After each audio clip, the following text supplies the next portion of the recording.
Problems बहुत है life में। हर चीज़, हर छोटी मोटी चीज़ में कुछ ना कुछ प्रॉब्लम हो ही जाती है। सेम इसी तरह वरुण जो था उसके भी लाइफ में बड़े प्रॉब्लम्स थे।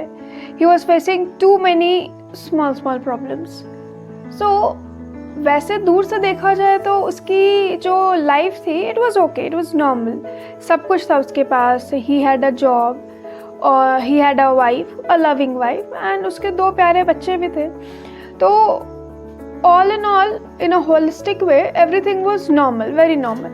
But Varun he was not happy with his life. उससे बहुत कंप्लेंट्स थे अपने लाइफ में, क्योंकि अकॉर्डिंगली वो जो भी चाहता था, व्हाट ही वांटेड, वो वैसा होता ही बिल्कुल भी नहीं था। छोटी छोटी प्रॉब्लम्स उसकी थी लेकिन बहुत सारी थी।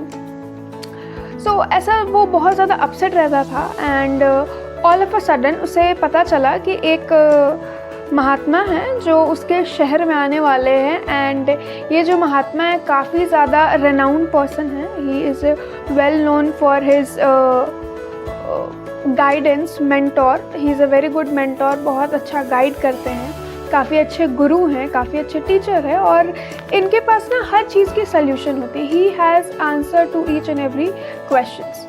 तो वरुण को लगा कि आई थिंक दिस पर्सन, इस इंसान के पास, इस महात्मा के पास मेरे प्रॉब्लम्स का सल्यूशन ज़रूर होगा, बिकॉज अभी तक तो मुझे अपने प्रॉब्लम्स का सल्यूशन नहीं मिल पाया है। How to be happy in life मुझे नहीं पता है, तो महात्मा के पास ज़रूर इसका सल्यूशन होगा। एंड ऐसा ही सोच के वो एक दिन निकल कहाँ गया, वो महात्मा के पास गया बेसिकली। एंड जाते ही उसने पहले तो अपना बताया कि मेरा नाम वरुण है, और मेरी अपने वाइफ के बारे में बताया, अपने बच्चों के बारे में बताया, अपने जॉब के बारे में बताया। मतलब A to Z उसने सारे के सारे प्रॉब्लम्स, कंप्लेंट्स, लाइन से लिस्ट ऑफ कंप्लेंट्स उसने महात्मा को जाके बता दिया। महात्मा बहुत शांत मन से, बहुत कामली उसकी हर एक बात को सुन रहे थे। और फिर उन्होंने बोला कि ऐसा है बालक कि मेरे पास फ़िलहाल आपके प्रॉब्लम्स का सल्यूशन नहीं है। तो इस पर वरुण काफ़ी ज़्यादा उदास हो गया। उसे लगा कि मैं तो बहुत एक्सपेक्ट करके आया था। तो महात्मा बोले कि एक्चुअली फ़िलहाल इस वक्त मेरे पास तुम्हारे प्रॉब्लम्स का सल्यूशन नहीं है, बट अगर तुम कुछ समय मेरे साथ रुको तो मैं ज़रूर इस प्रॉब्लम का सल्यूशन लेके आऊँगा तुम्हारे पास। अगर तुम चाहो तो मेरे आश्रम में एक दिन एक रात रुक सकते हो, और अगली सुबह मैं तुम्हारे प्रॉब्लम का पक्का कोई ना कोई सल्यूशन ज़रूर ढूंढ दूँगा। इस पर वरुण काफ़ी खुश हुआ। ही वॉज हैप्पी कि चलो ओके, फाइनली मुझे मेरे प्रॉब्लम्स का सल्यूशन मिल जाएगा। तो एक्साइटमेंट में वो ही सेड यस कि ओके मैं रुक जाता हूँ। फिर महात्मा ने बोला कि ठीक है, अभी तुम रुक ही रहे हो तो एक छोटा सा मेरा हेल्प कर दो, मेरी मदद कर दो, कि मैं सोने से पहले ना ये जितने भी मेरे जो गाय हैं उनको मैं सुला देता हूँ, मतलब बैठा देता हूँ, उसके बाद मैं सोने जाता हूँ। पहले उन्हें सुलाता हूँ फिर मैं सोने जाता हूँ। तो ऐसा है कि आज तुम मेरे बदले में तुम इन्हें सुला दो और उसके बाद तुम सोने चले जाना। बोला okay, not a big issue. तो ऐसा करते ही महात्मा तो चले गए अपने कमरे में, और फिर ये गया गायों के पास। आई थिंक 15-20 गाय थे उनके पास, और उसने शुरू कर दिया अपना अभियान। एक को सबको सुला दिया उसने, धीरे धीरे करके हर एक गाय को बैठा दिया। सब गाय बैठ गए और वो बड़ा खुश हुआ कि चलो फाइनली 15-20 गाय सब थे जो भी बैठ गए, अब मैं सोने जाता हूँ। जैसे ही वो सोने को जाता है तो 5 गाय उठाती है, तुरंत उठ जाती है, उठ के खड़ी हो जाती है। तो वरुण बड़ा ही ओहो करके फिर वो उन 5 गाय को सुलाने की, बैठाने की कोशिश करता है। बट इतने देर में वो उनको बैठा ही रहा होता है कि उधर से 6th गाय एक और उठ के खड़ी हो जाती है। तो ये थोड़ा देर सिलसिला चलता रहा, 1-2 घंटे बीत गए। वरुण काफ़ी थोड़ा इरिटेटेड होने लगा कि यार ये तो सो ही नहीं रहे, कोई बैठ ही नहीं रहा, एक को बैठाता हो तो दूसरा उठ जाता है।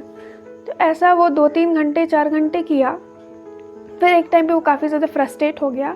उसने बोला कि यार अब मैं क्या करूँ।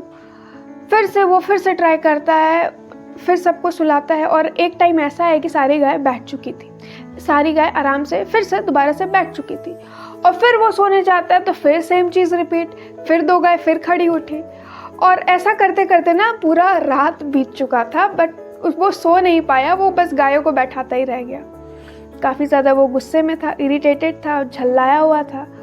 और नेक्स्ट मॉर्निंग फिर वो महात्मा आए और उससे पूछे कि तो और तुम्हारी नींद कैसी रही। इस पर वरुण तो काफ़ी ज़्यादा गुस्से में था। उसने अपने गुस्से में ही बोला, क्या नींद, क्या बात कर रहे हैं आप नींद की, मैं पूरी रात तो जगा ही रह गया। आपके गाय को मैं जब भी बैठाने की कोशिश करता, एक को बैठा था दूसरा उठ जाता, दूसरों को बैठा था तीसरा उठ जाता, कुछ तो गाय अपने आप ही बैठ गए और कुछ गाय तो बैठने का नाम ही नहीं ले रहे थे। मैं तो पूरा परेशान हो गया। तो महात्मा बोले कि मेरे पास तुम्हारे प्रॉब्लम्स का सल्यूशन मिल गया है। तो बोला क्या? बोला, तो फिर उस महात्मा ने बोला कि ये जो गाय है ना, ये तुम्हारे प्रॉब्लम्स है, दीज आर योर प्रॉब्लम्स। ऐसे ही 15-20 प्रॉब्लम्स है तुम्हारे लाइफ में, और तुम जैसे ही एक गाय को बैठाने की, एक प्रॉब्लम की सॉल्व करने की कोशिश करता हूँ, दूसरा प्रॉब्लम ऑटोमेटिकली आ जाता है, और दूसरे को सॉल्व करते हो तो तीसरा उठ जाता है। और एक टाइम ऐसा भी होता है कि तुम सारे प्रॉब्लम्स को सॉल्व कर चुके हो तो ऑल ऑफ अ सडन कोई और एक प्रॉब्लम आ जाता है। तो बेसिकली मेरे कहने का यही मतलब है कि आप कितना भी कोशिश करो, प्रॉब्लम्स है वो उस गाय की तरह है, वो आती जाते रहेंगी। You have to deal with it. कोई कुछ प्रॉब्लम्स ऐसी होगी जो बिना सॉल्व किए ही सॉल्व हो जाएगी, कुछ को आप कितना भी ट्राई करो नहीं सॉल्व होगा, और कुछ को थोड़ा ट्राई करने पे वो सॉल्व हो जाएगा। तो लाइफ है, उसमें ऐसा कभी नहीं होगा कि आपके पास कोई प्रॉब्लम ही ना हो। कोई भी इंसान विदाउट प्रॉब्लम्स नहीं रहता है लाइफ में। Everyone has their own problem, so try to deal with it, accept the fact कि everyone has a problem and you have to deal with it। अगर आप उस प्रॉब्लम को सॉल्व करने का रास्ता निकाल लिए, वेरी गुड। नहीं निकाल पाए तो कोशिश करें रास्ता निकालने की, और अगर नहीं निकाल पा रहे हो तो हार मत मानिए, इट्स ओके।